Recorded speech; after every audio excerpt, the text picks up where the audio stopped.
So ఆ క్రమంలో ఇది మనము నెక్స్ట్ స్టెప్స్ ఓకే క్రైస్తవ సమాజానికి అందులో క్రైస్తవ సమాజంలో కూడా నిజంగా ప్రవీణ్ పగడాల బ్రదర్ మీద ప్రేమ ఉన్న వాళ్ళు కానీ ఆయన మంచి వ్యక్తి అని నమ్ముతున్న వాళ్ళు కానీ ఈ లెగసీని ఆయన చేసిన సేవని ఆ లెగసీని కంటిన్యూ చేయాలని ఆశిస్తున్న వారు కానీ ఓకే ఆయన చావు మీద మీరు ఎదగాలనుకుంటున్న వారి గురించి నేను మాట్లాడతలేదు.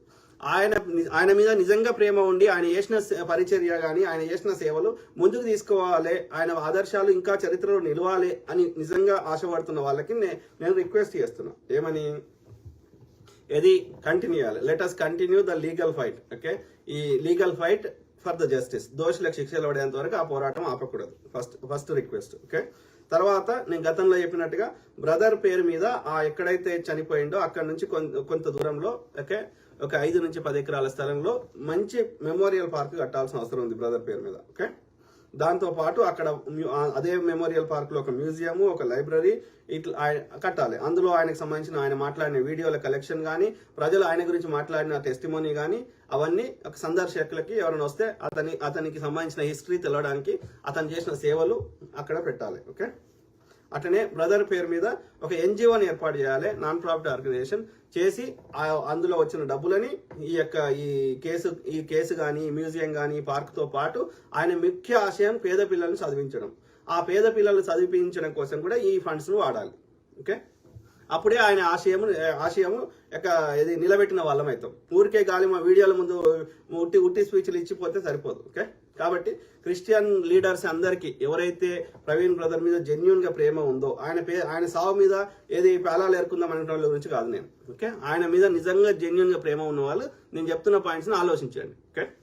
నేను క్రిస్టియన్ కాదు ఓకే, నేను మనిషిని ఒక మానవత్వం ఉన్న మనిషిని, ఒక న్యాయం కోరుకునే మనిషిని ఓకే, సింపుల్. సో అట్లనే ఆయన యొక్క బయోగ్రఫీ, ఆయన జీవిత చరిత్రను పుస్తకంగా రాయించాల్సిన అవసరం ఉంది. ఆయన పేరు మీద ఒక ఎన్జిఓని ఏర్పాటు చేయాల్సిన అవసరం ఉంది. అట్లనే జెసికా సిస్టర్ గారు దయచేసి మీరు పబ్లిక్ రండి ఓకే. మీకు ఏమనిపిస్తుందో అవి కూడా చెప్పండి. ఎవరిని అంత ఈజీగా చంపరు ఓకే, అర్థమైందా? అది ఇంటి దొంగలతోటి అట్లా అయింది, కానీ అట్లా అందరినీ చంపుకుంటూ పోతే ఇక వ్యవస్థలు ఉన్నది ఎందుకు? కాబట్టి దయచేసి మీరు ఇంకా మౌనంగా ఉండకపోతేనే ఈ సమస్యకి ఒక శాశ్వత పరిష్కారం దొరుకుతుందని ఒక మానవత్వం ఉన్న మనిషిలాగా నేను రిక్వెస్ట్ చేస్తున్నా. జెసికా సిస్టర్ గారు మీ కామెంట్ చదవండి. నేను ఇప్పుడు రేచల్ తాడిపర్తి అకౌంట్లో 10 లక్షలు వేసి ఇంకోటి చెప్పాలి, వేసిన వాళ్ళని అరెస్ట్ చేస్తే అన్ని బయటకు వస్తాయి కదా. ఎస్ మేడం గారు, రేచల్ తాడిపర్తి మేడం గారు, వెల్ సెడ్. అయితే ఆయన ఏమంటాడు, జాషువా డేనియల్ చేకూరియా ఏదో సంథింగ్, ఆయన ఏమంటాడు, కొంచెం పెద్ద ఆయన బాల్డ్ ఉన్నది. సో ఆయన ఏమంటాడు, వస్తే రావచ్చండి, మా అకౌంట్లలో చాలా మంది వేస్తారు, కరోనా ఖర్చు వస్తే రావచ్చు, మాకేం సంబంధం అంటున్నాడు.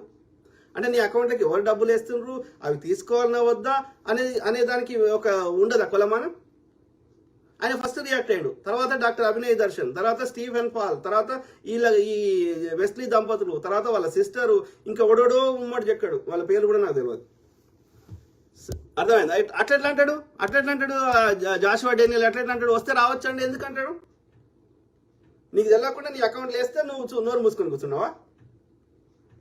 ఆలోచించండి. జేరెక్స్ బైబిల్ ఓల్డ్ టెస్టిమెంట్ లో దశమ భాగం లివైట్ ట్రైబ్ కి ఇవ్వాలి. న్యూ టెస్టిమెంట్ బైబిల్ ప్రకారం మొత్తం ఆఫరింగ్ తీసుకొని వేరే చర్చ్ మెంబర్స్ అందరికీ మంచి పనులకి యూజ్ చేయాలి. అది కూడా చేయట్లేదు. Correct brother. ఆ దేవుని పేరు మీద వచ్చినాయి ఒక 5% 2% 5% ఏమో ఏది చదివిపిస్తున్నాము, పేదవాళ్ళకి ఇది చేస్తున్నాం అది చేస్తున్నాం అని చెప్తారు. మిగిలిన 80 to 90% మాత్రం వీళ్ళ స్వప్రయోజనాలకు వాడుకుంటున్నారు. వాళ్ళ పేరు మీద ఎన్ని ఆస్తులు ఉన్నాయి, ఎన్ని BMW కార్లు ఉన్నాయి, ఎన్ని ఆడి కార్లు ఉన్నాయి, ఎన్ని దేశాలకు తిరుగుతున్నారు, వీటన్ని డబ్బులు ఎక్కడియో మీరు కనుక్కోండి. అది కల్వరి సతీష్ గారు కావచ్చు, వెస్లీ దంపతులు కావచ్చు, ఇంకా ఎంతో మంది పేర్లు కావచ్చు. ఒక్కొక్క పేరు చెప్పినా కొద్ది వాళ్ళు ఇక ఏమంటారు, ఇక మళ్ళీ వచ్చి కౌంటర్లు ఇస్తారు. కానీ వాస్తవాలను మార్చలేరు కదా, వాస్తవాలను అణిచిపెట్టలేరు కదా. ఇది కూడా ప్రభువు వాక్యమే. క్యాథలిక్ చర్చ్ వాళ్ళు ఇదే ఫాలో అవుతున్నారు. కానీ ఇప్పుడు ఓన్లీ పాస్టర్ ఫ్యామిలీకి లగ్జరీస్ మామూలుగా ఉండవన్నా వాళ్ళ T shirts and watches lakhs లో ఉంటాయి. ఏం పని చేస్తుర్రు? వాడిని తిడుతున్నాం, సద్గురుని తిడుతున్నాం, చిన్నజీని తిడుతున్నాం, వాళ్ళు డేరా బాబాని తిడుతున్నాం, ఇంకోటి తిడుతున్నాం. సేమ్ వాళ్ళు చేస్తుంది మీరు చేస్తుంది ఏం తేడా లేదు. వాడు ముచ్చడి చెప్తుండు, వాడు దేవుని పేరు చెప్తుండు, వాడు దోసుకుంటుండు, మీరు అదే చేస్తున్నారు. దొంగలు చేతులు కలిపిర్రు, మంచోళ్ళని శిక్ష వేస్తున్నారు. ఆలోచించండి. అన్ని మతాల్లో ఉన్నటువంటి యొక్క సామాన్యులకి నేను రిక్వెస్ట్ చేస్తున్నాను. ఓకే, నష్టపోతున్న సామాన్యులే.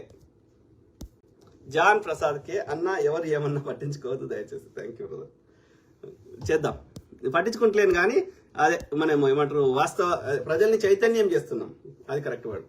వాళ్ళని కౌంటర్ ఇస్తున్నాం ఎందుకంటే ప్రజల్ని అవేకం చేస్తున్నాం, చైతన్యం చేస్తున్నాం.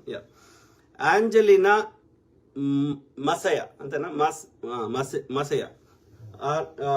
when you do not understand why you are speaking, when you started speaking against God, why you against God's servant? ఇక్కడ God ఎందుకు వచ్చిండు? Everybody is God's servant, everybody is God's particle. This universe is made out of God's particle. అది ఏది ఆ యొక్క big bang theory కింద అయిన తర్వాత this universe is made of God's particle. So that God's particle is in everywhere. అది రాయిలో ఉంది, రప్పలో ఉంది, రాజుపటాలో ఉంది, ఇంకోటి లోపల ఉంది అన్నప్పుడు నేను కూడా దైవ సేవకునే. తోటి దైవ సేవకుడు ఇంకో దైవ సేవకునికి ద్రోహం చేస్తే కరెక్ట్ కాదు కదా. ఇక్కడ దేవుని ఎందుకు చేస్తున్నారు? ఒక క్రైమ్ జరిగినప్పుడు, ఒక నేరం జరిగినప్పుడు, నేరంలో ఎవరున్నా మాట్లాడతాము, అందులో దేవుని ఎందుకు చేస్తున్నారు మధ్యలో? అంటే నీ పాపాలని దేవుడి పేరు చెప్పి నోరు మూపిస్తామంటే కలుస్తుందా? నీకు వచ్చే దశమ భాగాలు పోతాయనే కదా నీ భయం అంతా. ఇప్పుడు రియాక్ట్ కావడానికి కారణం ఏంది? నీకు చెడ్డ పేరు వస్తే నీకు ఫాలోవర్స్ తగ్గుతారనే కదా. అంటే దేవుని పేరు చెప్పి ఎన్ని పాపాలని చేయొచ్చా? నేను నార్మల్ భాషలో మాట్లాడినప్పుడు, ఒక క్రైమ్ గురించి మాట్లాడినప్పుడు నీ క్రైమ్లో నీ ఇన్వాల్వ్మెంట్ ఉంటే ఉందని చెప్పు, లేకపోతే లేదని చెప్పు. గడికోసారి మాటకు ముందు దేవుడు అంటావు, మాటకు వెనకాల దేవుడు అంటావు. అంటే అర్థమైంది, you want cover your non sense in the name of God. దేవుని పేరు చెప్పి నీ చెత్తని కవర్ చేసుకుందామని ప్రయత్నం చేస్తున్నావు. అది కరుణాకర్ సుగ్న కావచ్చు, చిన్నజీఆర్ స్వామి కావచ్చు, సద్గురు కావచ్చు, లేకపోతే ఈ దశమ భాగాలు తీసుకుని దొంగ పాస్టర్లు కావచ్చు. No difference, only the flavour is difference. Rest of the మిగతా అన్ని సేమ్. ఆంజలినా గారు మామూలు భాషలు మాట్లాడొచ్చు కదా, దేవుడిని ఎందుకు మధ్యలో చేస్తున్నారు? దేవుడు ఊరుకుంటాడా? ఆయన పేరు చెప్పి, దేవుడి పేరు చెప్పి ఏది ఇట్లా ద్రోహం చేస్తే ఊరుకుంటాడా దేవుడు? ఊరుకోడు. అది యెహోవా అయినా ఊరుకోడు, లేకపోతే ఈ రాముడైనా ఊరుకోడు. అర్థమైందా? రాముని పేరు చెప్పి రాముని పేరు మీద హింస చేస్తే రాముడు ఎందుకు ఊరుకుంటాడు?